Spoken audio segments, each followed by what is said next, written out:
ever die. And this monster starts running right at me. Annihilated by nuclear bombs. Beast is not dead. I put 4 bullets into him. Oh, you're crazy. But I saw that monster too. All I want is for someone to believe me. Contaminated. Face. Horrible. Look like it would scare you to death. All right, let's get to work.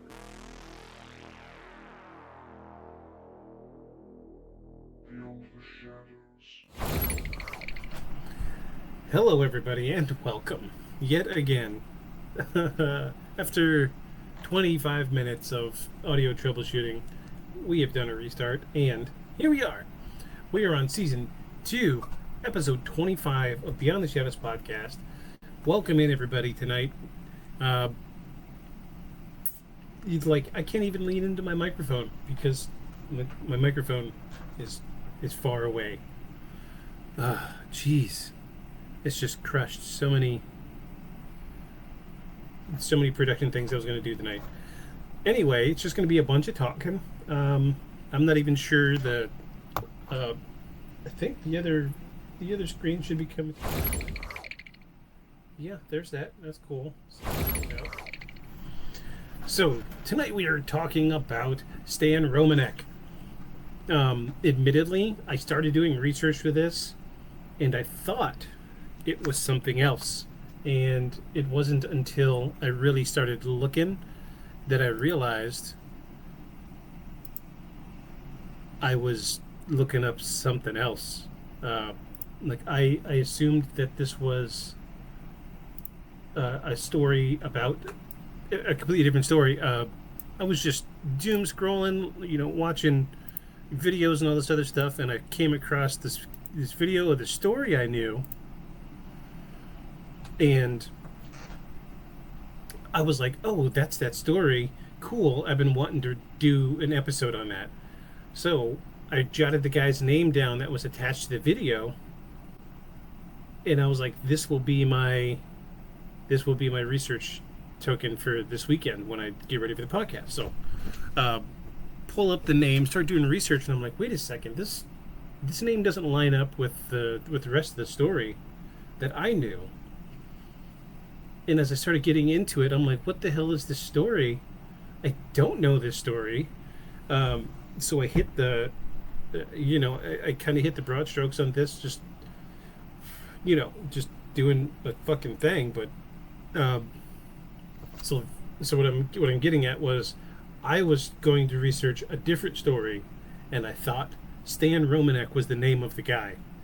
I was wrong. Stan Romanek is a different person, and this is an entirely different alien interaction, UFO abduction, kind of like harassment thing going on. It's just, and I have never actually heard this story before, so buckle up, everybody, because this story here is bizarre. Absolutely bizarre. And we have one of my very, very favorite pieces of evidence tonight to share with you. We have video evidence of extraterrestrials tonight. Video evidence. I said it. Video evidence. Look, I've got it. I've got it on standby. This is our video evidence over here. We'll get to this eventually, but for now, we are going to discuss the story about Stan Romanek. So, without further ado, here is the story of the Stan Romanek UFO. Oh, I got. Yeah. Could you hear the speech chat? I heard the speech chat that time. I don't know why it just started working. It's actually scared me. I jumped a little bit. Yeah, so this is a wild story. This is absolutely wild. But we're gonna pick this thing apart. We're gonna do what we do. We're gonna pick it apart and try our best to. Oh, geez, yeah. That's how sensitive that microphone is. Jeez. I'm gonna turn these headphones down a little bit. And I've got my air conditioner turned off because it is loud. I wonder. No, you know what? I'm not going to mess with the audio settings. I'm just going to sit here and sweat for the next 2 hours. All right. Well, since we've got no. Oh, wait. Wait. One audio's changed. Let me change one thing. Really, the laptop fan. Jeez, let me. One last thing. Let me try one last thing. Oh, there we go. I got the good mic back. The good mic. Sweet. So Stan Romanek didn't look like someone who would become the center of one of the most polarizing cases in UFO history. He was unassuming, soft-spoken, and described himself as a regular guy. Born in Colorado in 1962, Romanek didn't pursue higher education and struggled with reading and writing due to dyslexia. He held odd jobs, wasn't particularly active, and had never shown much interest in science fiction. In fact, he claimed to have never even watched The X-Files. But that started to change in the summer of 2000 when Romanek and his girlfriend Lisa were driving near Denver. It was a clear afternoon when, according to Stan, they both spotted something hovering in the sky. A metallic, disc-shaped object that reflected sunlight in irregular pulses. Stan, who recently purchased a handheld Sony camcorder, quickly pointed it out the window and tried to capture the footage. What he filmed was shaky and short, a distant flickering object against a cloudless sky. Zoomed in with a jittery hand.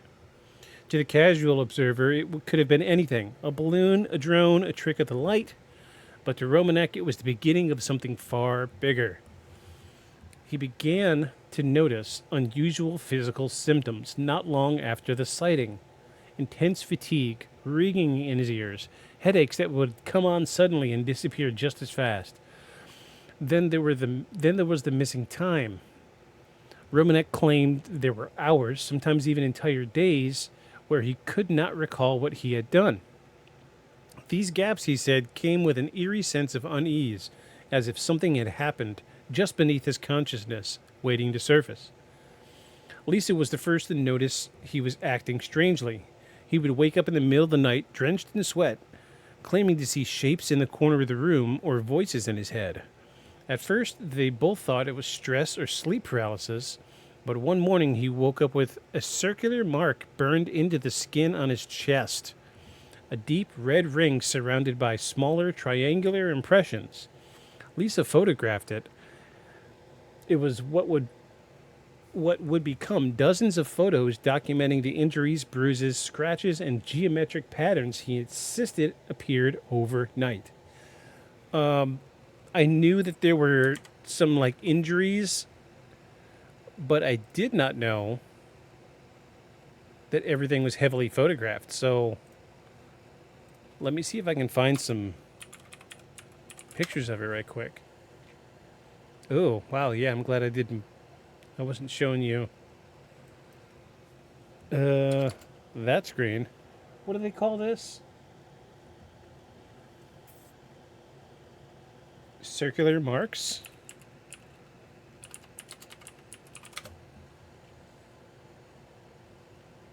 Nope, not showing me anything.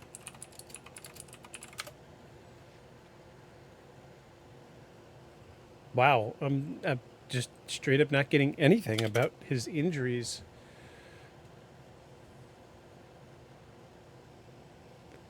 I'm scanning. Oh, okay. I've got one picture. Oh, but it's going to give some of the stuff away later.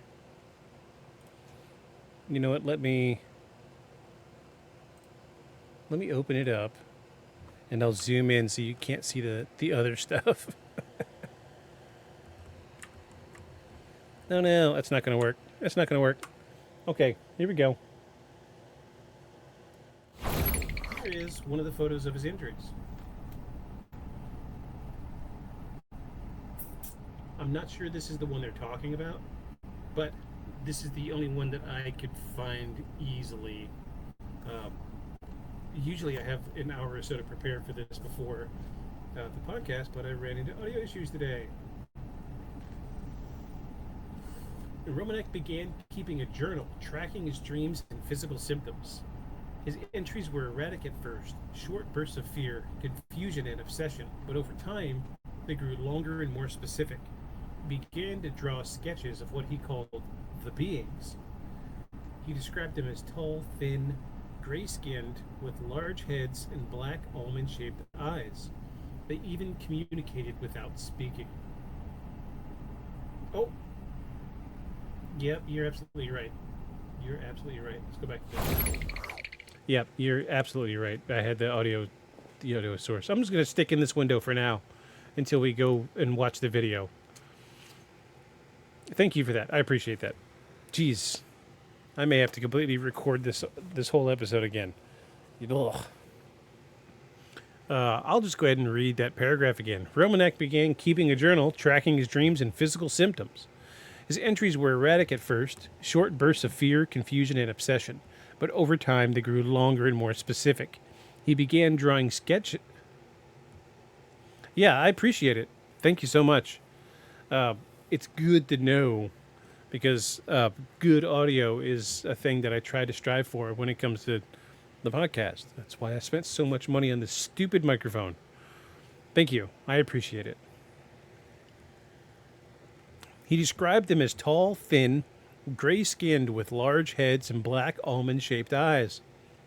They communicated without speaking. He would see them in his dreams, standing beside his bed or peeking from behind doors. Sometimes they would touch him and he would wake up screaming. He and Lisa eventually turned to MUFON, Mutual UFO Network, for answers. Stan submitted a copy of his video, some of his journal pages, and a handful of photographs to the Colorado chapter. Investigators were interested, but cautious. They arranged a phone interview and later met Stan in person. Their initial assessment was that he appeared sincere, if somewhat erratic. One investigator later noted in his report that while Romanek's emotional distress seemed genuine, the evidence he had submitted was inconclusive. And unfortunately, this is going to be a trend throughout this entire case here. Lots of scrutiny about this guy's evidence, and you're gonna see why here later. It doesn't. It's not great, but it does elicit a strong emotional reaction. This is a very interesting case. But still, the group encouraged him to continue documenting his experiences. Romanek took this as validation and became more aggressive in his recording. He installed motion triggering cameras around the house. He began setting up stationary camcorder aimed out the bedroom window every night. And on several occasions he claimed it picked up strange lights, orbs that floated just above the grass, flashes that seemed to pulse like strobe lights, even silhouettes darting behind trees. It was around this time that Romanek said he noticed unmarked white vans parked on a street. Sometimes they would idle for hours. Other times he would return home to find his mail opened or the contents of his desk shuffled around. He suspected someone was watching him, possibly the government. He began logging the license plates of unfamiliar vehicles, and in one instance, he said he confronted a man in a tan coat photographing his home from across the street. The man reportedly drove off without speaking. Lisa tried to stay grounded. She encouraged him to continue documenting, but urged him to see a doctor. Finally, we get somebody with a little bit of sense here. I get the intention that, or I get the impression that the the girlfriend here, is it his girlfriend, wife? I'm not the lady, the relationship lady. I get the feeling that she's probably the only one here with some sense. He eventually agreed to see a doctor. The physician found elevated cortisol levels, a sign of high stress, but no major physical issues. Romanek believed this was more proof that something abnormal was happening. He started wearing a neck recorder at night and claimed to capture faint voices saying his name or whispering instructions. He played the tapes for MUFON investigators. Some thought it was interference or radio signals, and others weren't so sure. Kudos to this guy for doing something different for once. Not just the cookie cutter experience, with I'm going to do what I can, take photos or shaky videos or whatever. This guy wore an audio recorder around his neck while he was sleeping, just to see what he could catch. That's kind of unique. I think this is the first time I've ever seen that. But kudos to this guy. Kudos indeed.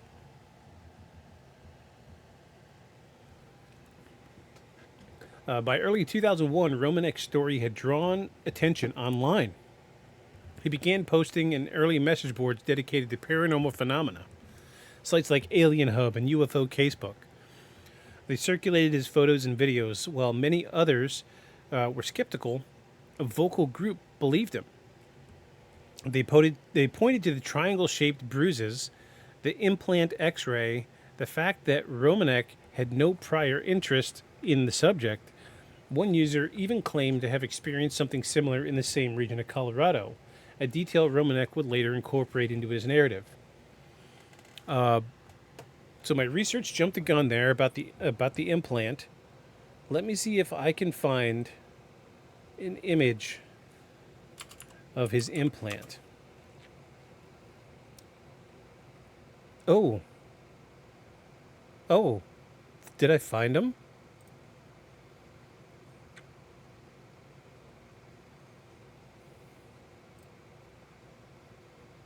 No, never mind. This is an X-ray of a guy with a pacemaker. Damn. For a heavily publicized alien encounter with lots of photo and video evidence, I'm sure having a hard time finding photo and video evidence. I do have one video. I do have the actual video, but I'm having such a hard time finding the stupid freaking injuries. Ooh, that's a good photo. Jeez, I don't have to show you guys that one. A lot of the photos that I did see while doing this research was directly attached to YouTube videos, and the specific persons that post those videos are very protective of their copyright. So I will not be able to show those. However, I know that I can get away with showing you Facebook videos, and we do have one Facebook video to show you later. Y'all are gonna love this. It's great. It's excellent. So the implant incident occurred in March of 2001. When Romanek discovered a small lump on his left thigh. It was hard, about the size of a pea, and just beneath the skin. He claimed that it hadn't been there the day before. Lisa photographed the site, and Romanek went to a clinic where an X-ray showed a faint, rectangular object embedded in the muscle. A surgical consultant was scheduled, but on the morning of the procedure, Romanek claimed the lump disappeared. There was no scar, no incision, and the doctors were puzzled, but not alarmed. To Romanek, it was clear something had removed it remotely. That same month, he posted his first video compilation to his personal website, a crude montage of still images and short video clips set to ambient music. It showed lights in the sky, photographs of marks on his body, journal sketches of grays, and the now infamous photo of an alien peeking through a window. At that point, it was just a still, a blurry image with large black eyes and a pale face, partially obscured by a window frame. Romanek claimed the video clip would later show the being blinking and ducking out of view. But for now, he simply posted the image. I wonder if I can find his website.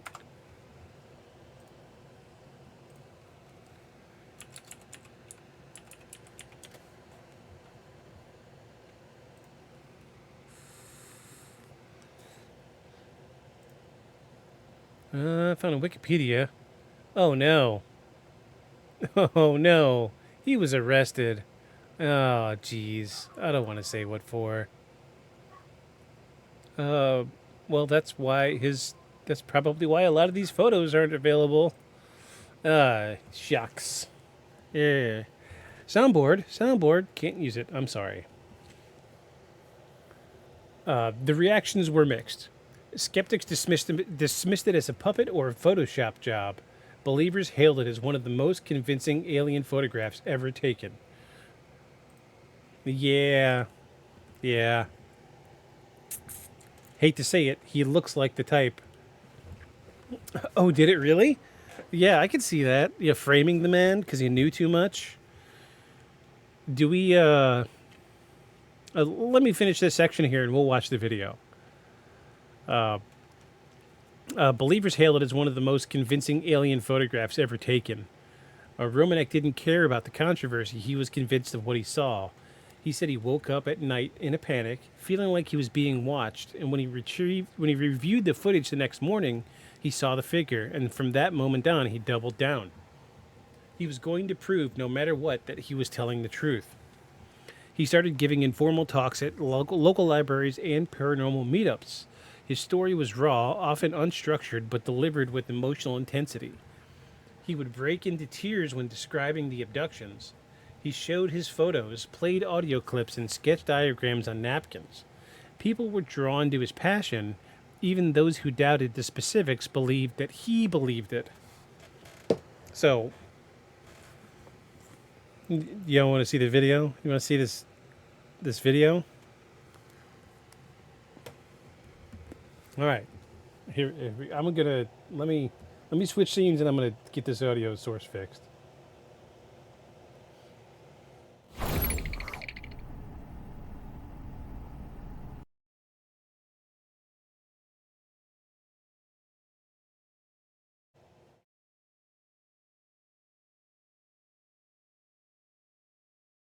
Oh, there we go. Okay, cool.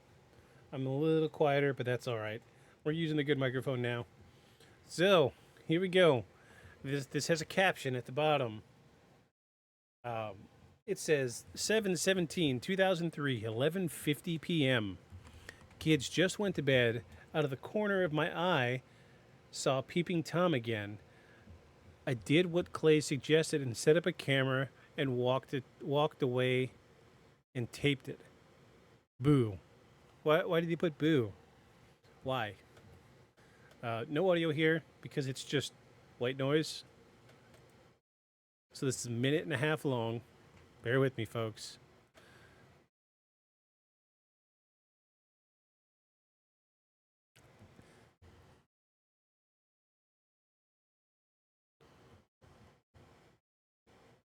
Super cool. The cut V-neck. Yeah.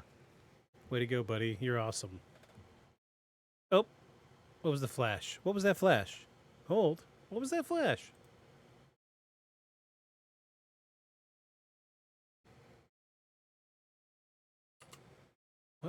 What the? Why is there? Is that? Did he stop and start again? Oh no, he edited this. I mean, I guess if it was like 30 minutes of nothing. Here we go. Here it comes.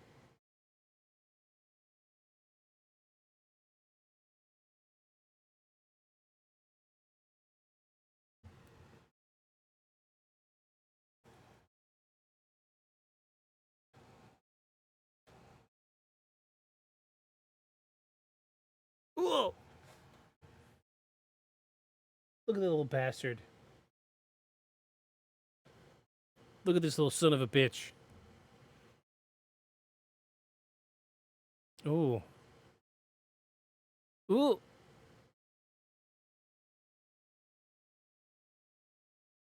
Yeah, his head's a little wobbly. Oh. Oh, okay. Yeah, you're right. You're absolutely right.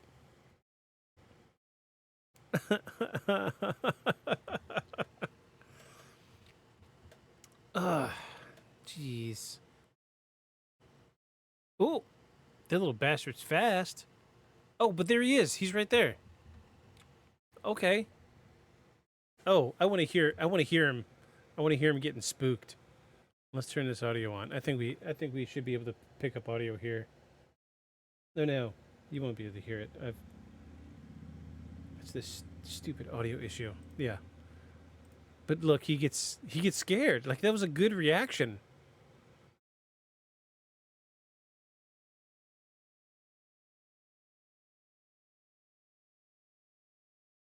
I mean, say what you want about the guy, but that was a really genuine reaction. Oh, do you see what I see?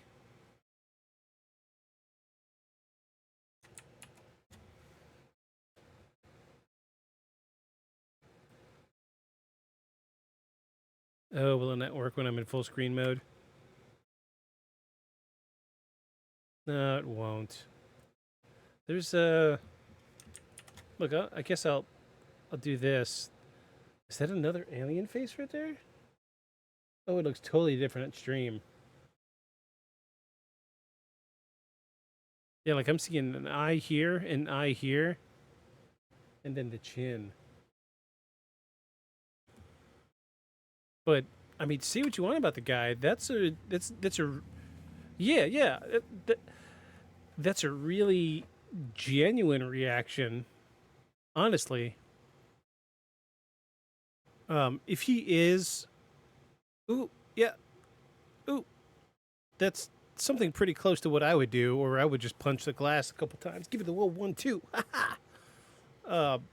Yeah, I'd be the guy that just grabs whatever blunt object I have laying around, and I'd be running around outside chasing the thing. Geez, yeah, I don't know. I don't know how I would react in that situation. I really don't.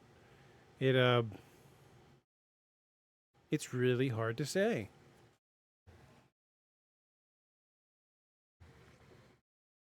But I will say that is a very genuine reaction, and from the time the alien dips his head down to when he runs up, there's no flash of editing.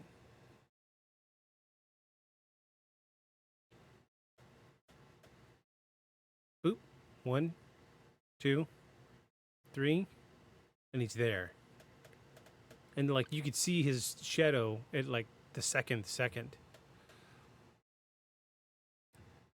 It's crazy. I don't know how I feel about it yet. We'll get there. We'll get there. So, you've seen the most compelling video evidence of your lifetime. Congratulations. Welcome to the club. So by late 2001, Stan Romanek had transitioned from a man with a strange story to a man on a mission. He wasn't just documenting his experiences, he was actively engaging with the UFO community, challenging skeptics and putting himself in the crosshairs of public scrutiny.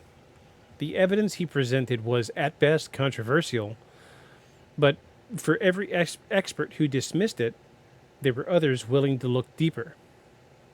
Something about Romanek's case was different. It had depth and volume, and a persistent narrative that was hard to ignore.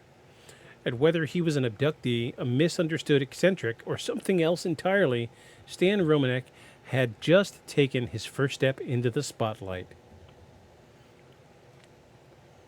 So by 2002, his story had evolved into something beyond the occasional UFO sighting or dream journal entry. He was now claiming that not only had he been abducted, but that he was the subject of ongoing extraterrestrial surveillance and experimentation campaign. And he had evidence, lots of it. At the center of Romanek's growing notoriety, he had was his video footage, the centerpiece that would be later known simply as the Boo video. Yeah, I get it now. Now I know why it says Boo at the bottom. In the now infamous clip, Stan sets up his camcorder facing a window in his house. As the camera rolls in night vision mode, a pale bulbous head suddenly pops into frame, eyes wide, unblinking, before it ducks back down and disappears. The entire moment lasts no less than 3 seconds. The video is chilling at first glance. Something about the movement is unnatural. The size of the head and the reflection in the eyes doesn't resemble anything entirely human. But as quickly as it appeared, the figure is gone. Romanek uploaded a still frame from the footage early in 2003, and it spread quickly in the UFO community. To believers, it was the Holy Grail. Actual video of a gray alien in the wild, caught on tape. To skeptics, it looked like a hand puppet filmed in poor lighting. The image became polarizing, igniting debates across forums, websites, and even among prominent UFO researchers. But Romanek didn't stop there. He continued to film supernatural occurrences in and around his home. In one video, objects appear to move by themselves. A chair slightly lifts off the floor, a book falls from a shelf, blinds sway as if touched by an invisible force. These moments were never dramatic, but they added to his mounting portfolio. He claimed poltergeist activity was increasing, lights flickering, electronics failing, cold spots in the home. He also began sharing audio recordings, strange distorted voices captured through the static of his home phone. One call reportedly included a robotic voice warning him to, quote, stop speaking and to, quote, comply. Another recorded capture what he described as an extraterrestrial language, a sequence of tonal beeps and distorted speech that he couldn't translate. At the same time, Romanek started showing signs of emotional strain. Friends and family noted he was becoming increasingly paranoid. He told Lisa that he believed government agents were not only watching him, but occasionally entering the home when they weren't there. He claimed to find new scratches, bruises, and injection marks on his arm. He documented each one with photos and timestamps. Sometimes he said Lisa would wake up in another room, moved, without knowing how she got there. Then came the mathematical equations. So with no formal background in physics or mathematics, but according to his own accounts, he began waking from sleep with complex equations written on pads of paper. Some included orbital trajectories, others resembled elements of the Drake equation, which estimates the probability of extraterrestrial life in the galaxy. One paper featured what appeared to be a star map. Another listed a sequence of binary code, which Romanek said he didn't remember writing. All right, so we've hit a couple brick walls here. Let's see if I can find images of the writings.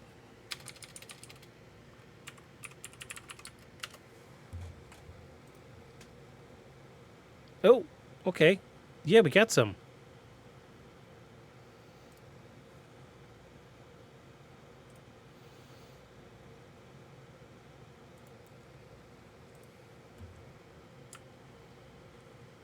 Not a great image. Here we go.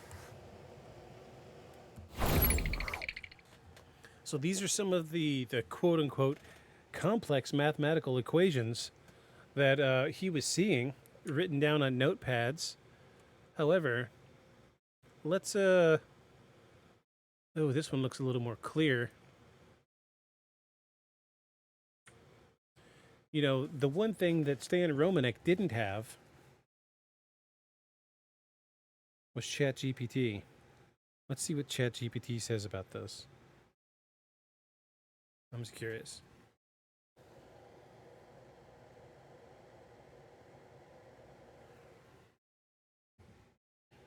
Let's see.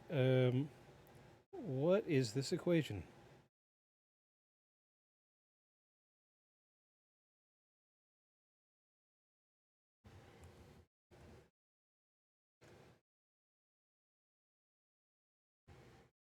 Oh, goodness. Okay. It says this image contains a mix of physics equations and diagrams typically found in high energy particle physics, cosmology, and quantum field theory. The top left section, quantum field theory / cosmology. It's this one up here. This top line. This appears to be a derivation, related to photon-electron interactions, possibly involving cross sections or shifts in frequency. The units and constants suggest something from QED, quantum electrodynamics.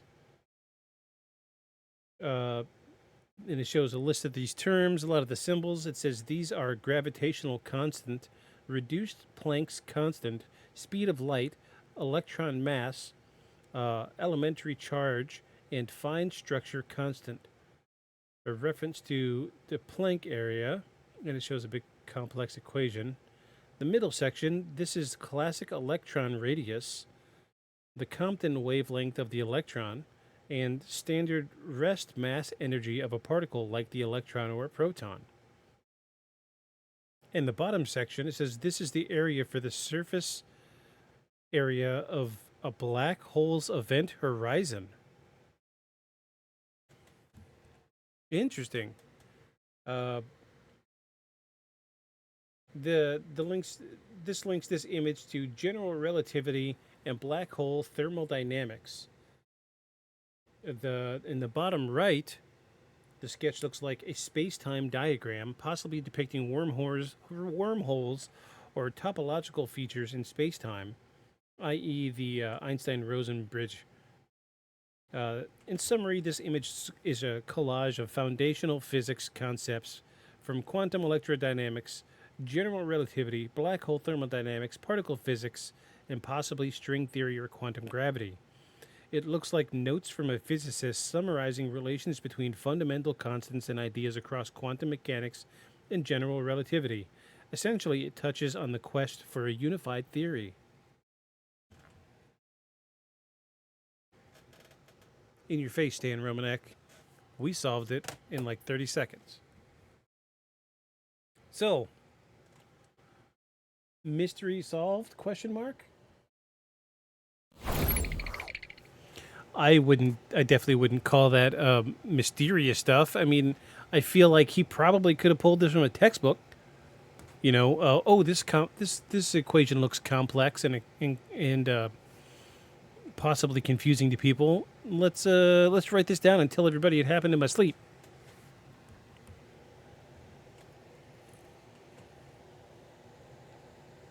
So listeners were divided. Some flooded the show with calls of support. Others accused. Oh, I'm sorry. This is after he showed up on Coast to Coast AM. Some flooded the show with calls of support. Others accused Romanek of faking his experiences for fame or financial gain. But for Romanek, the exposure was critical. It launched him into the broader public eye. He was invited to speak at UFOs conferences and would show slideshows of photos, scars, and infrared videos taken around his home. One notable presentation took place in 2004 at the International UFO Congress in Nevada, where Romanek walked the audience through a timeline of his encounters, from the first sightings to the phone calls, then the so-called, quote, starseed children. Yes, children. Romanek claimed he had been shown, and in some cases briefly met, hybrid children born from genetic material taken during his abductions. He said they appeared mostly human, but had unusually large eyes and communicated telepathically. He named some of them: Kioma, Rizu, Quintain. In one interview, he stated that one child had told him, "We are your family." Another supposedly warned, quote, "They are watching you always." He described an encounter in a grocery store where he allegedly came face to face with one of these children, a girl with strikingly large eyes who looked to be around 10 years old. She reportedly approached him and whispered something in an alien language, then ran away before Lisa could react. These stories while deeply bizarre, drew passionate support from others in the experiencer community. Alien hybrid narratives were not new, but Romanek's were unusually detailed and personalized. He claimed to be one of the first, if not only, father of hybrids, but to have real-world interactions with them. In online interviews, he began referring to himself as, quote, a starseed conduit. Meanwhile, Romanek's skeptics were growing louder. Debunking groups like the Committee for Skeptical Inquiry, CSI, not crime scene investigators, and online personalities like Phil Plait Michael Shermer and Brian Dunning began closely analyzing Romanek's evidence. The Boo video, in particular, became a major focus.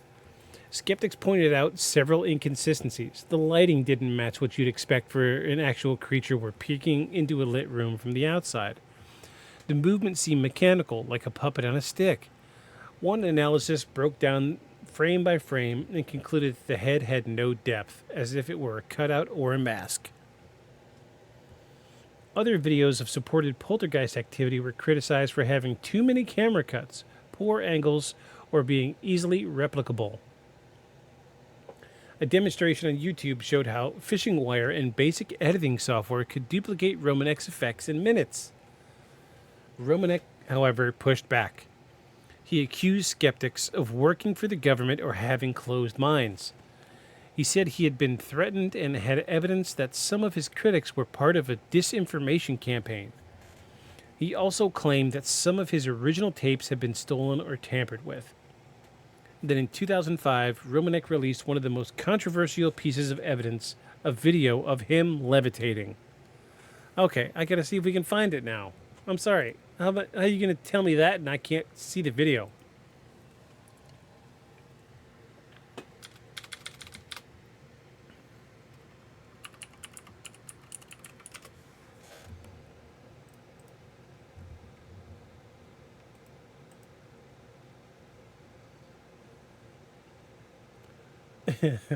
There's so many.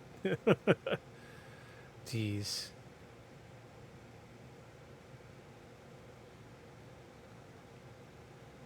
Yeah, I'm not actually seeing the video of him levitating. How is this not online? How? Tell me how.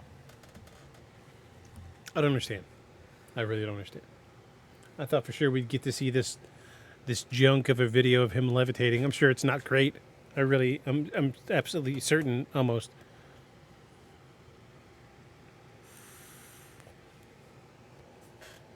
Absolutely. That's all it is. You know, maybe that's the reason there's so little evidence online today. Maybe this was real and the government just deleted everything.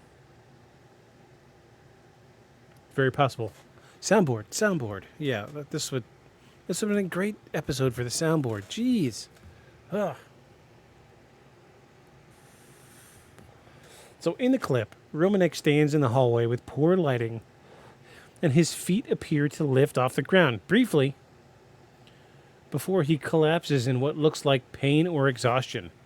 The clip was first shared in UFO circles and was met with immediate skepticism because it lacked context. The video was low quality, and most critically, there was no full body shot throughout. His lower legs were briefly obscured by the chair in the frame. It was the first time even some of Romanek's supporters began to hesitate. Lisa, too, seemed to struggle with the growing attention. The home had become a maze of wires, notebooks, and cameras and surveillance equipment. Romanek claimed the FBI had visited once, unannounced, to question him about his tapes. He said he was told not to talk about the implants, and he kept a recording of that supposed encounter, but critics noted that the voices in the clip didn't resemble law enforcement and lacked identifiers. Still, Romanek pressed forward. He began working on a book later titled Messages, the World's Most Documented Extraterrestrial Contact Story. The book would eventually be self-published in 2009, but the early drafts were already being passed around in the UFO community. And behind it all, the photos, the phone calls, the children, no pun intended, was the underlying question. Was Dan Romanek telling the truth, or was he building the most elaborate hoax in UFO history? So, gonna peel off for just a second, use the restroom for just a minute, and I will be back, and we will continue to pick apart this story. Don't go away, folks.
All right, I've returned. Thanks, Ramsey. Oh, good gracious. So we've come to... We're getting close to the end here. The story is just wild. I'm starting to form an opinion on the matter. Oh, the music's still running. I'm starting to form an opinion on the matter. The opinion's not looking good for this guy, but you know we're going to get through this, and we're going to get through this. And yeah, it's just we're going to do what we can. We're going to do what we can here. Let's just have another drink and see what happens.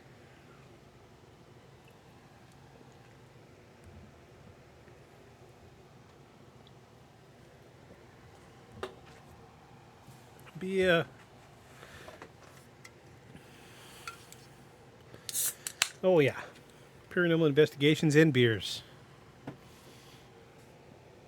All right, where's my nicotine device? Nicotine.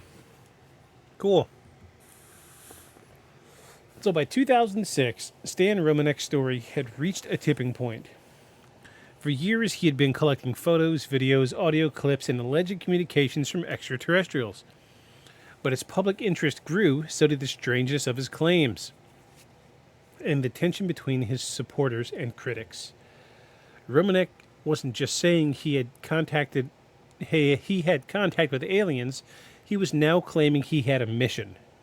One he didn't fully understand, but one that involved a, quote, conduit for something larger. He said that the beings, the same greys that had haunted his dreams and stood in his windows, were now delivering messages. Not just symbols or visions, but actual instructional information. And he claimed it was coming through him, whether or not he wanted it to happen. Perhaps the most talked about part of this period in Romanek's timeline was his automatic writing.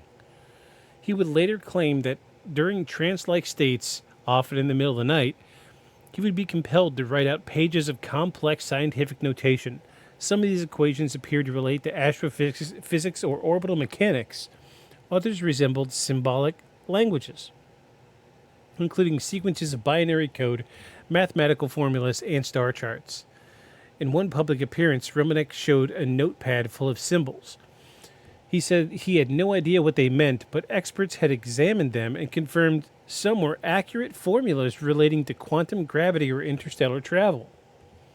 He claimed to have drawn a detailed diagram of, quote, a multiphasic propulsion system, something he insisted no one with his level of education could have faked. But critics quickly pushed back. Some of the symbols appeared to be copied, either directly or in altered forms, from publicly available scientific documents. The famous, quote, star map that Romanek often referenced bore strong resemblance to known images of astronomy textbooks. A few equations were valid, but could be found in Wikipedia entries and physics primers. Others were simply gibberish. Still, Romanek insisted that he had no memory of writing them. He said that they came during abduction episodes or in the hours afterward, often waking to find them scrawled on loose paper or drawn on mirrors in furniture. It's just, this is just keeps getting sideways more and more every single time. Alongside the writings, Romanek's home became, in his words, a supernatural war zone. He posted dozens of videos to YouTube showing doors opening and closing, furniture shaking, and shadowy figures moving behind curtains. Can we find his YouTube channel at least? At least, let's see. Let's see if we can find it.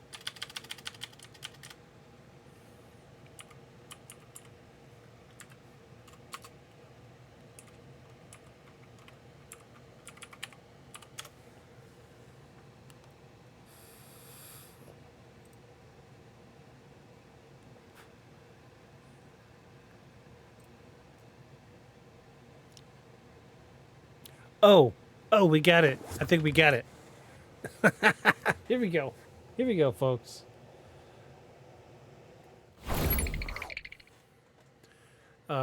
This is at the Stan Romanek videos.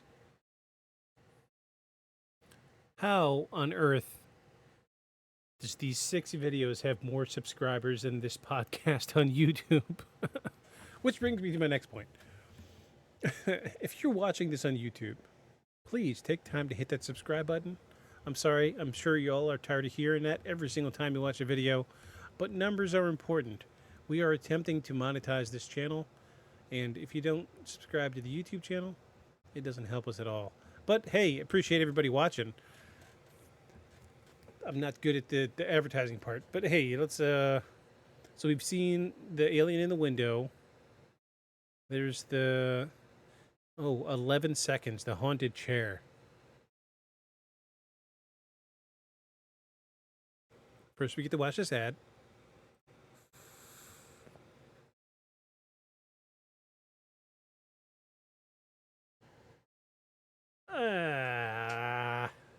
Not great. Not great.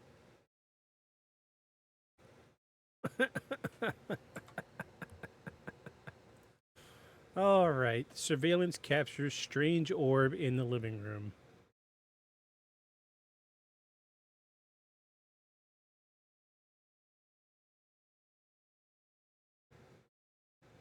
Okay, yeah. That's a little weird. But, I mean, doesn't it just look like a laser pointer with a shitty camera? That just looked like a laser pointer to me. Sure, you can invert the colors all you want. I think it's a laser pointer.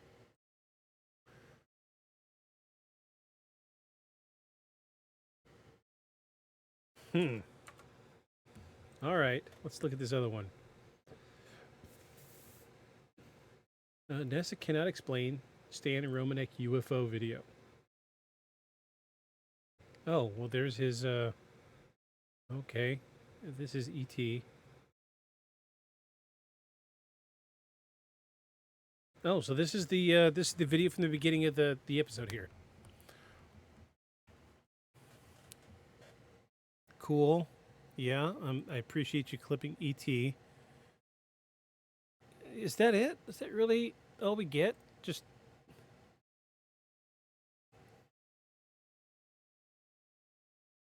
Really? Is that it?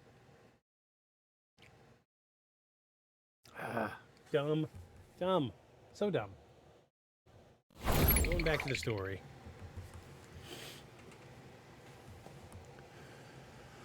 So, skeptics quickly pounced. Video analysts pointed out that many of the events occurred just outside a frame or included convenient camera cuts. Some claimed to identify strings or wires.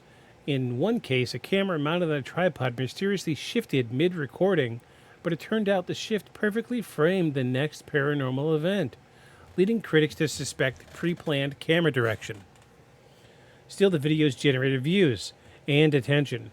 Romanek's YouTube channel climbed in subscribers. He was frequently invited to appear on radio shows, paranormal podcasts, and regional UFO conferences. But things weren't just strange inside the house. According to Romanek, his life outside the home became equally bizarre and increasingly dangerous. He claimed, yet again, he was being followed. Not by aliens, but by government agents, often in unmarked vehicles or plainclothes. On one occasion, he said he found a tracking device attached to the underside of his car. On another, he claimed to have been tased by a man in a black suit, warning him to stop talking. Romanek would go on to publicly accuse MIBs of visiting his home multiple times. He described them as looking almost human, but with robotic or artificial features, identical suits, emotionless faces, odd speech patterns. Lisa confirmed that strange individuals had come to the door, but offered no further details. Romanek alleged that these men once disabled his security system and left cryptic notes taped to the fridge. It's worth noting that no verifiable video or photographic evidence of these quote-unquote visitors was ever released. Enter the documentarians. In 2008, a small independent film team approached Romanek with the idea of producing a full-length documentary. The result was Messages, the Stan Romanek story, which premiered the following year. The film followed his timeline of alleged encounters from 2002 to 2008, focusing on his recordings, injuries, and mathematical writings and testimony. It featured some home video clips, dramatic reenactments, and interviews with Romanek and Lisa. The documentary was designed for believers. It didn't offer much in the way of skepticism or scientific analysis, but it made waves. The most impactful part of the film, according to viewers, was the Boo video. The documentary showed the full uncut clip for the first time, including Romanek's commentary. In it, he replays the footage frame by frame, pointing out the movement of the, quote, entity and how it ducked below the windowsill. He insisted that no one else was at home that night and that no one could have entered his yard without triggering the motion lights. Viewers, however, were divided. Some were convinced, others were impressed. The production value of the film was low, and although it stirred buzz in the paranormal community, mainstream media largely ignored it. Romanek, on the other hand, leaned in even further. He began describing more intense encounters, including an event in which he claimed he had been taken aboard a craft and placed in a room filled with glowing white lights and floating humanoid beings. He said he was shown visions of the future, including images of climate disasters, wars, and alien cities. He claimed to have seen a map of Earth with key sites marked. He was not allowed to photograph it, however, but he drew a version later saying it identified portals or energy centers tied to alien activity.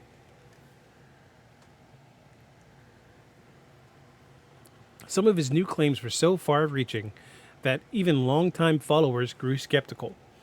One particularly infamous statement occurred during an interview in 2009 where Romanek claimed he had been transformed into a woman temporarily by the aliens so that he could experience other human gender dynamics. Government cover-up. This comment was widely mocked online and became a meme within the UFO debunking community. Romanek later claimed the interview had been taken out of context, but the damage was done. Even some believers began to publicly question whether he was embellishing the truth, or worse, manufacturing the entire narrative. So by the end of 2009, Romanek had become one of the most controversial figures in modern UFO lore. To supporters, he was brave. A regular man standing up against the forces that didn't want the truth revealed. To skeptics, he was a surreal hoaxer whose inconsistencies were finally catching up to him. And for many in the middle, he was an enigma, either a psychological case study or a sincere individual caught up in making something beyond his understanding. Some researchers distanced themselves, others doubled down. MUFON, which had once promoted Romanek's early sightings, began declining invitations to feature him at conferences. Certain researchers said, off the record, that they feared association with him could damage their credibility. He accused several researchers of being paid shills. He claimed some of his critics had received threatening letters after investigating him. He even stated that some of the skeptics were not human, a nod to the idea that hybrids were already embedded in Earth's population and working to suppress experiencers like him. Meanwhile, Lisa remained supportive, but increasingly out of the spotlight. Romanek said she had experienced her own abductions and was now being watched as well. At one point, he claimed their dog had gone missing, only to return days later with unusual marks on his body. As Romanek prepared for the release of his book and the growth of his online following, the tension between belief and deception continued to grow. The evidence, to many, was unconvincing, but to others, especially those who had experienced strange events of their own, Romanek was the proof that they needed, however unreliable, sometimes found its way into the open. Whether diluted, manipulated, or simply a magnet for the unknown, Stan Romanek became something more than a UFO witness. He was a movement, one built on shaky ground but rising fast. And the higher it climbed, the harder the fall. And if you think you knew the Stan Romanek story, you just wait, because it's about to go down. So by 2010, Stan Romanek's name had become a fixture in the UFO circles. He had documentaries, media appearances, fan forums, and supporters who believed he was the most well-documented alien abductee in history. But outside that world, cracks had long since begun to show, and soon they would split completely open. Romanek was continuing to speak publicly, though his tone had shifted. He was no longer just describing contact and abduction. He was now warning people. He said governments were covering up the truth, that beings wanted disclosure, and that he was receiving new communications with increasingly urgency. He compared himself to whistleblowers, saying he had been, quote, chosen to deliver a message about humanity's future.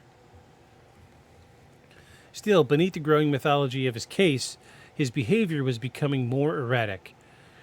He made frequent claims about being harassed by unknown agents, and in several YouTube videos, Romanek pointed to helicopters flying over his house, claiming that he was being monitored. In one video, he confronts someone parked outside his home, shouting, "You're not going to," quote, "you're not going to intimidate me," into the camera. But there's no proof the man was a government agent. He didn't respond, and the encounter is ambiguous at best. In public, Romanek was also increasingly confrontational. At conferences and Q&A panels, he would become combative if questioned too harshly. During 2011 speaking engagement in New Mexico, a skeptic in the audience asked how he explained the inconsistencies in the Boo video timeline. Romanek exploded, calling the man a, quote, paid plant, and ended the session early. But that was minor compared to what came next. All right.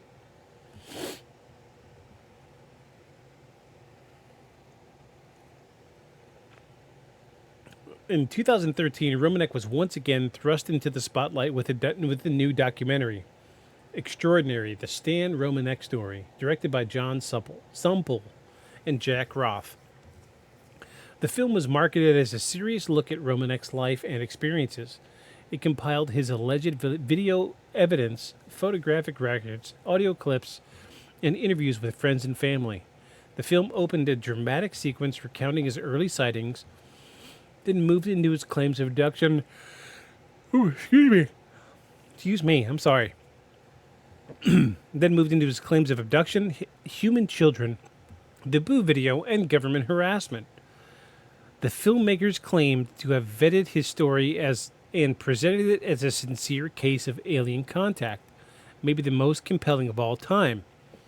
Romanek's defenders hailed him as the landmark piece of UFO disclosure, but to the broader public it wasn't persuasive. The evidence felt vague. The tone leaned too heavily into the belief without hard critique.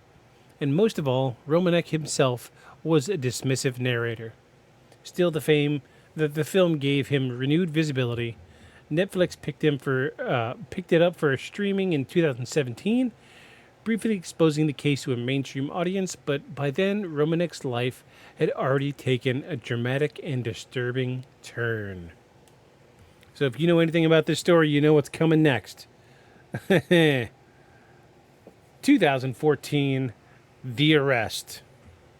Yep. Here we go. And this just gets, yeah, like Lip said earlier in the episode, this gets a little sideways. He blames governments right out of the gate, which of course, that's what happened, right?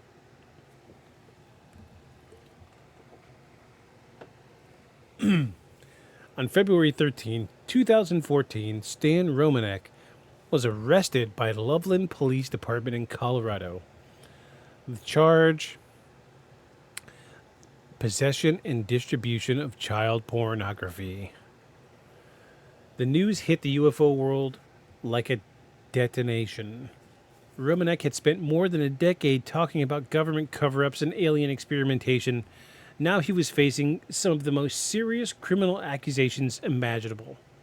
According to police, the investigation had been ongoing for nearly 8 months. A warrant had been executed to search Romanek's computer, and investigators had allegedly found multiple files depicting minors in sexual situations, some of which the authorities said were being shared via file-sharing software. Romanek was booked, released on bond, and placed under investigation. He immediately denied everything. In a series of public statements and interviews, Romanek claimed that the charges were fabricated. He said the images were planted on his computer, not by a hacker, but by government agencies trying to silence him. He insisted that his case was just the latest example of whistleblower suppression, saying, quote, "They're trying to destroy my reputation so people won't believe what I've seen." The reaction from the UFO community was split.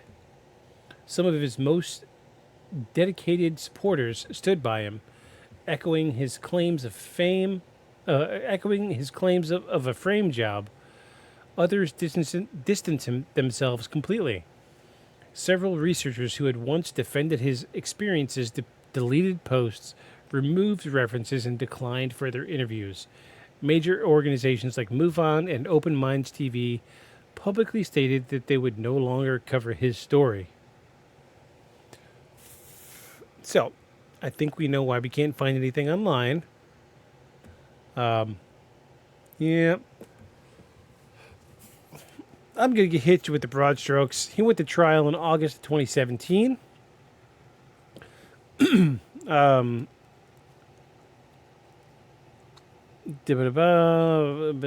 was no technical evidence to support the theory of direct downloads. In a surprising and damaging moment, Romanek admitted during cross-examination that he had lied to police during a voluntary interview, specifically about whether anyone else had access to the computer. In the end, Romanek was found guilty on one count of possession of child pornography.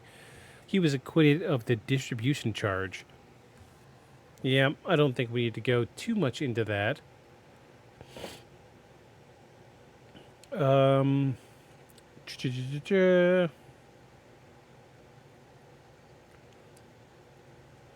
While some diehard fans continued to insist that the government had framed him, the vast majority of the UFO and paranormal world moved on. For many, it was the end of an era. Romanek's story had once held the potential to be a landmark case, but now it had become toxic. His name was removed from speaker rosters. His books went out of... His books? Books? I've only had 3 beers. Jeez. Books? His books went out of print. Even the Netflix listing of Extraordinary was quietly delisted in certain regional from certain regional platforms. Researchers who had once defended him began reevaluating his past claims. One longtime ufologist said in a podcast interview, "I think we wanted to believe, but in hindsight, there were red flags everywhere." Online, Romanek's name became a lightning rod. Reddit threads, YouTube comments, and UFO forums debated whether the evidence had ever been real, or whether Romanek had fabricated everything right down to the earliest photos and videos for attention, money, or validation. A few supporters continue to circulate messages in his defense, insisting that the child pornography conviction was part of a larger silencing operation, that Romanek had been getting too close to the truth, but without evidence, those claims rang hollow to most. Even among believers, Romanek's name is now largely absent from serious UFO discussions. While some story still circulates in archive forums, video re-uploads, or low-traffic conspiracy channels, like this one, low traffic, hey, all right. Mainstream ufology has distanced itself entirely. Respected researchers who once gave him a platform have retracted their support or outright condemned him. Organizations like MUFON, the Black Vault, and others no longer list his case in any official capacity. His supposed evidence, the Boo video, the equations, the audio files, have either been debunked, deconstructed, or deemed irreparably tainted by his conviction. Perhaps the deepest damage wasn't the UFO enthusiasts or researchers, but to real experiencers.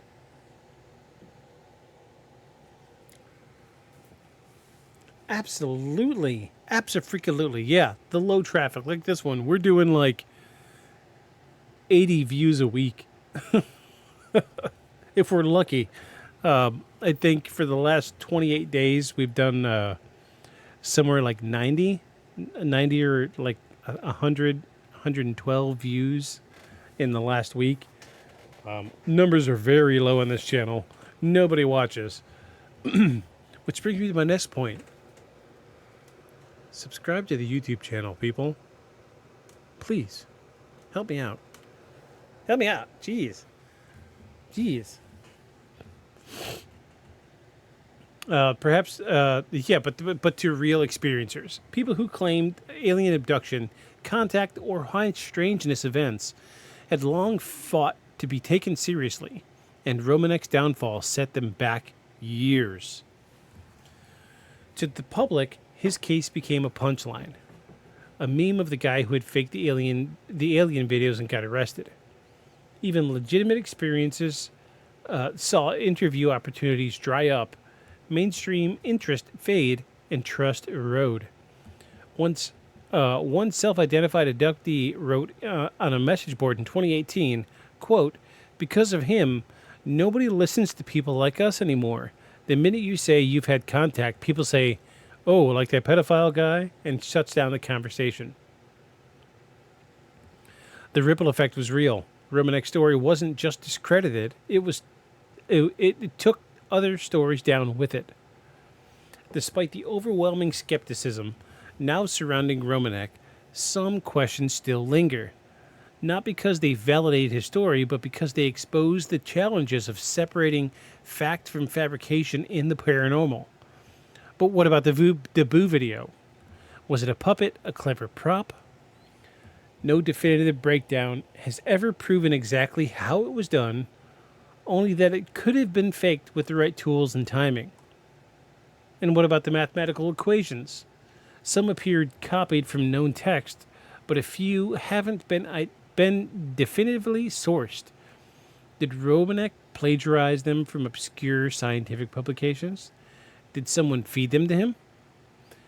And what about the sheer volume of material? Dozens of videos, hundreds of photos, journal entries, witness testimonies, interviews, and alleged physical effects. Even for a hoax, it was meticulously built over 2 decades. Skeptics argue that it was a long-term act. Romanek was simply committed, rehearsed, and detail-obsessed. Others speculate psychological explanations, delusion, attention-seeking behavior, or even an undiagnosed mental illness. Romanek to this day has never publicly recanted.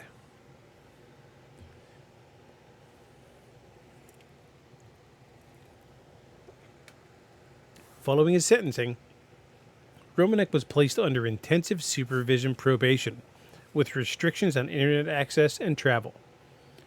According to public records, he continued to reside in Colorado for several years, And occasionally his name would pop up in forums, usually when old interviews resurfaced or when the documentary Extraordinary briefly returned to streaming platforms. But no new evidence ever emerged. No new interviews, no contact with the hybrid children, no more alien equations. Romanek had faded from view.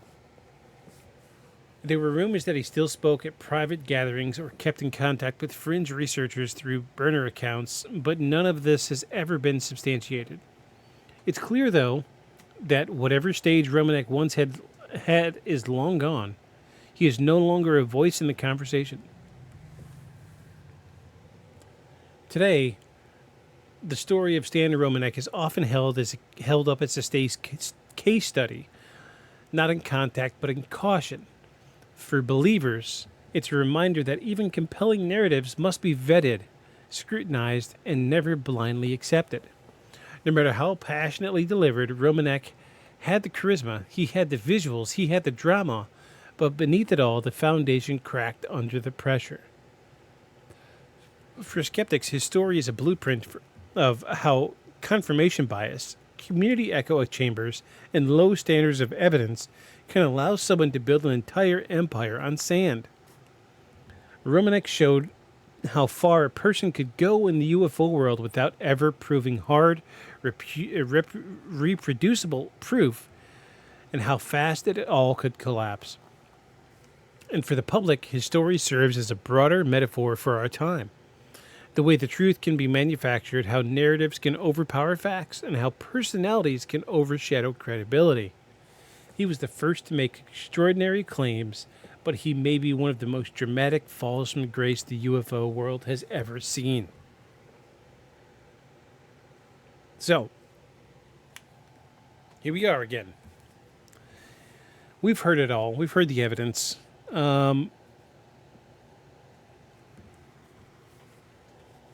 Let's break this thing down.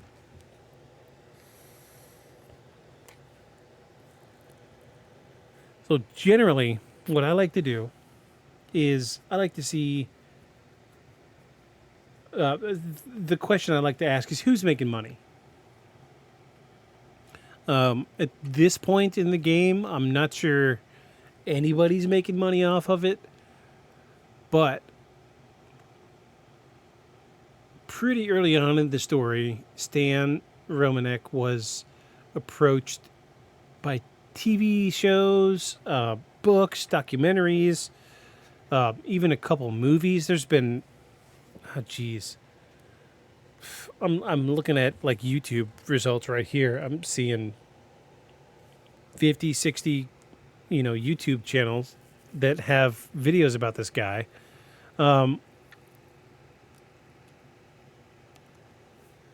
Somebody made money off of this. So that checks a little bit of a box for spoofing. But then, let's look at it's hard to get past that arrest and that conviction. It really is. It's not exactly politically correct to say my opinions about the matter.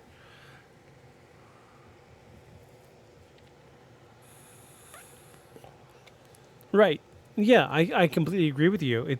It can be about the thrill of the deception. We started this research. We talked about how he wasn't a very educated individual.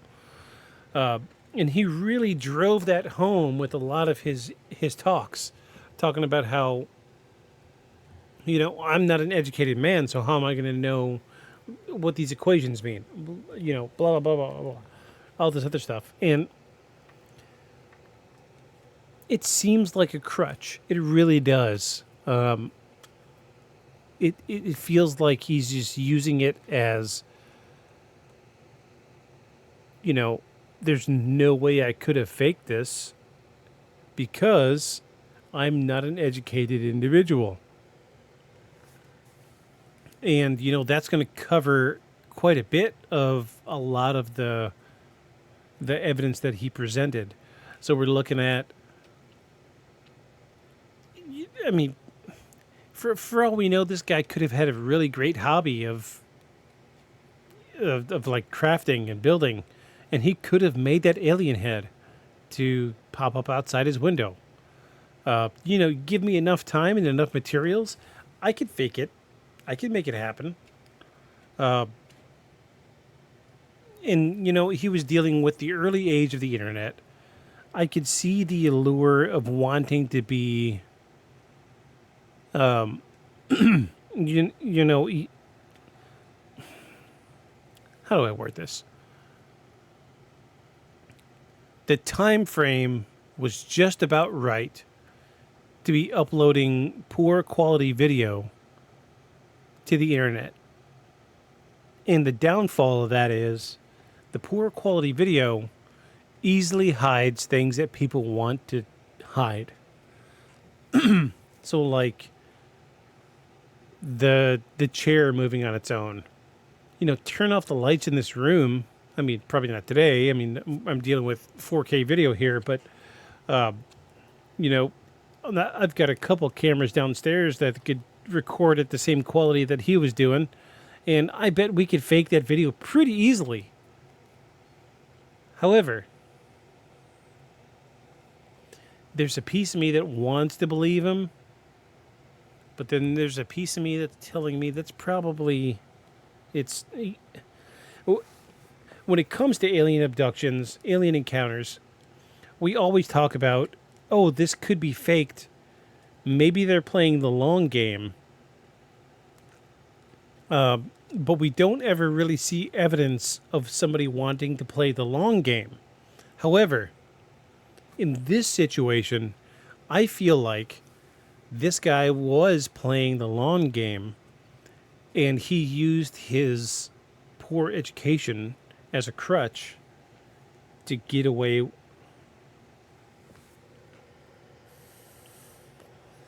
Right, yeah, let's look at it one more time. Let me pull that video back up.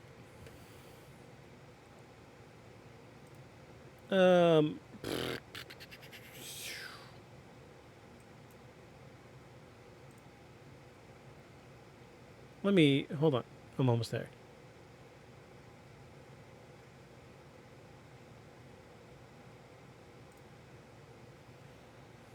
All right, here we go. Let's watch this video one more time.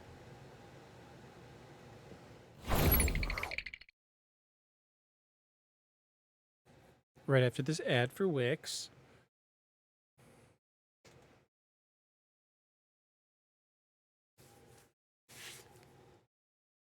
Okay, so this is actually a little bit better quality than the one we watched earlier.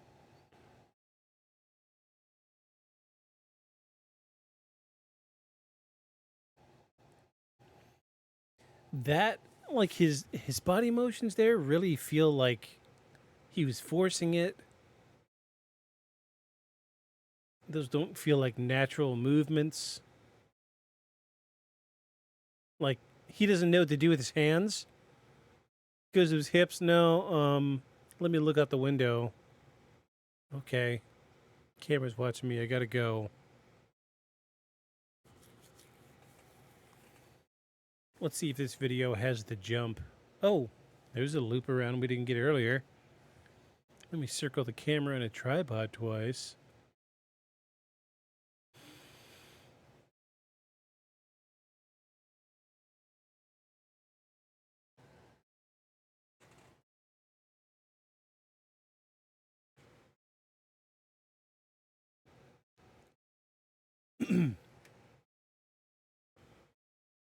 Oh.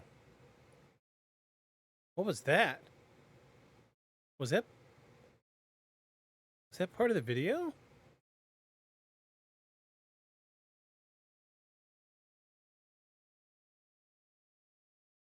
Oh. Well, that screams somebody turning on the porch light, doesn't it?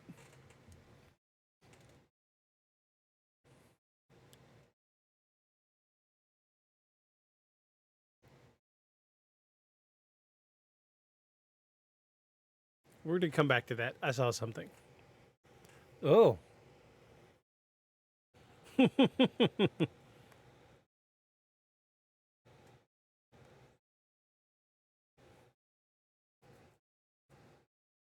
Okay. Yeah, like the movement is jerky, almost like it's too heavy. Like he's holding his hand up high and he's trying really hard to keep the head level. I don't know.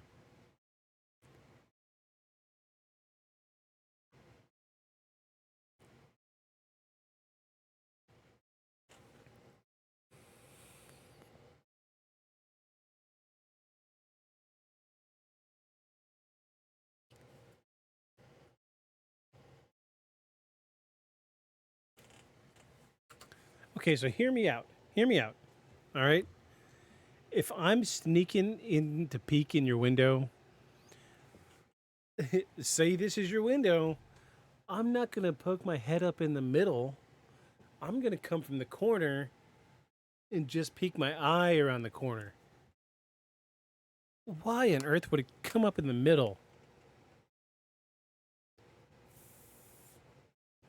I don't know.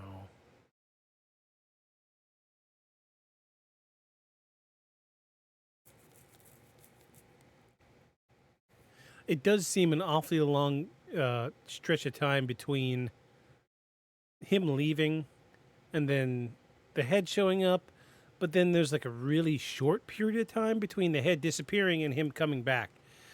I mean, honestly, at this point, my opinion's kind of tainted. I feel like he could have just paid a homie $100 to do this. But let me point out something.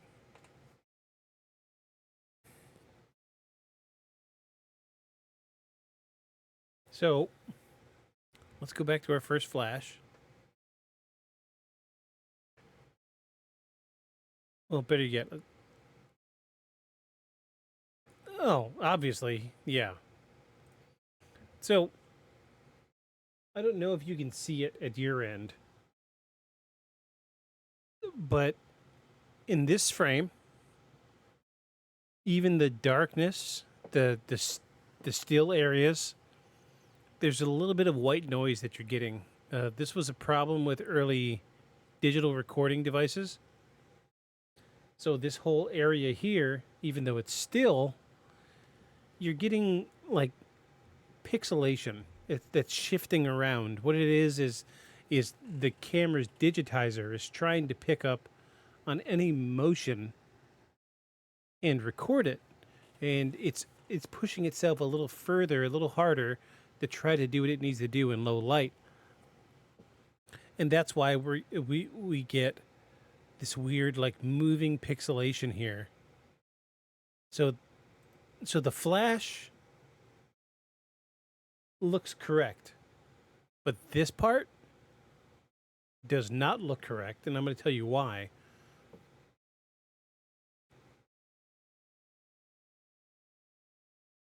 We're looking at full brightness here, and so in full brightness, even if we're dealing with highlight as opposed to low light with the weird moving pixels, even still, we should be getting moving pixels in this frame, but we don't. We get moving pixels, moving pixels, moving pixels, flash of light, moving pixels. And right here, these pixels don't move at all. For how long was that? A full second? 1, 2, 3, almost 3 seconds. The pixels don't move at all. That video is edited. That video is edited. The pixels don't move again.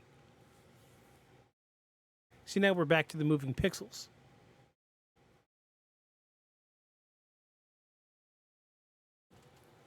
That could have very easily been a way for him to transition. I'm just saying, it's not a great video. It's not a great video. I'm going to say that no matter how quote unquote convincing this may be, I don't think this is real. I think we're dealing with a guy that wanted the limelight so badly that he poured 10 years of his life into fabricating this incredible story. And then he would tell some more, and then he would start to see doubters, and then he would add a few more details, and then the doubters would come back a few months later, and then he would add more details, and then here's more doubters, and then more details, and then his story just kept getting more and more and more and more fantastical, to the point where if he would have stopped at this video, the Boo video, this would have been convincing for me.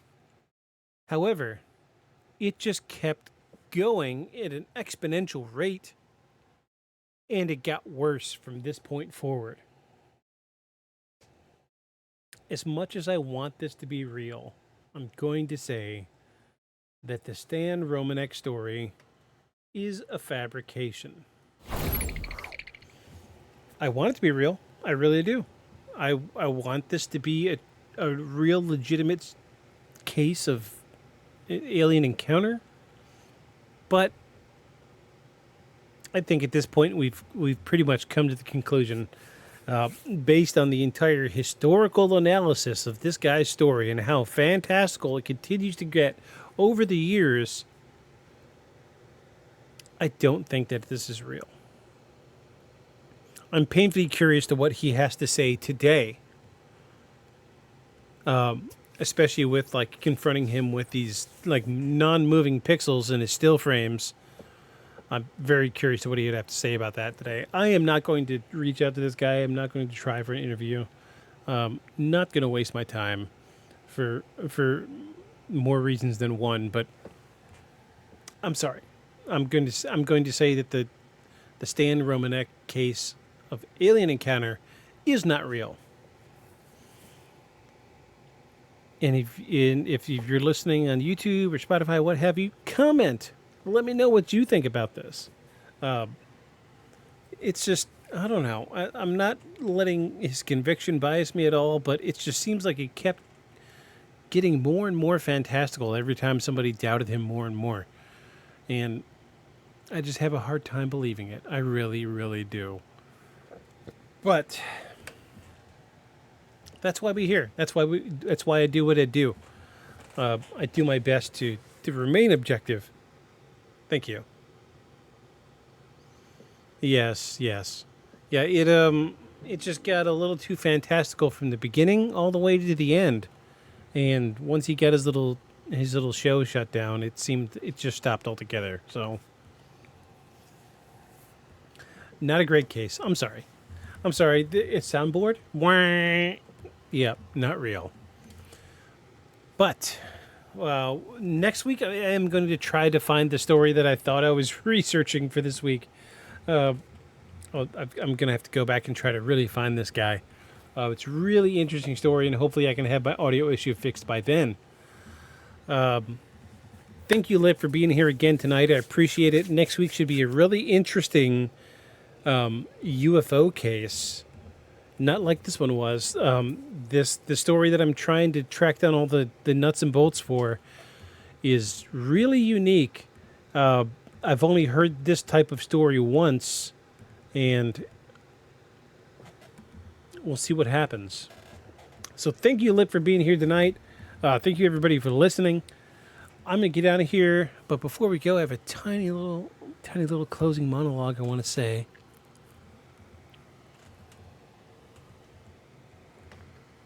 Yeah, this is why we do it. We've got to look at the good cases and the bad cases at the same time, because that's how we continue to better ourselves as paranormal investigators.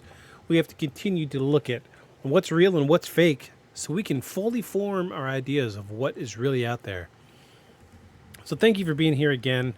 I'm going to give us a little quiet little closing monologue. This is usually the part where I would play some creepy music, but the soundboard is down today. So thank you, Liv, for being here again tonight.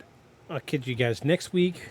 And before I go, I need to say that some stories are filled with stars and symbols.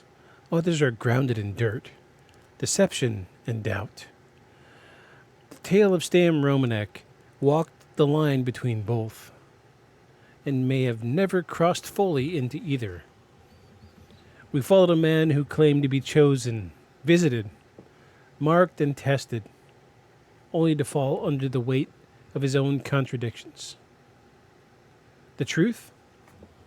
Maybe it's out there. But in the end, so was the noise.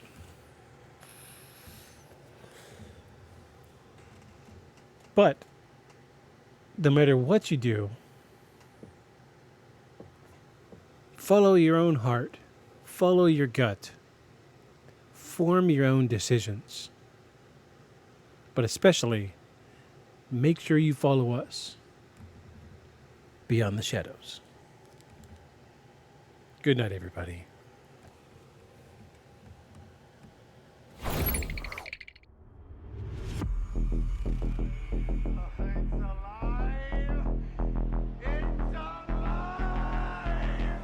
creature like that, how would it ever die? And this monster starts running right at me. Annihilated by nuclear bombs. Beast is not dead. I put 4 bullets into him. Oh, you're crazy. But I saw that monster too. All I want is for someone to believe me. Contaminated. Face. Horrible. Looked like it would scare you to death. All right, let's get to work.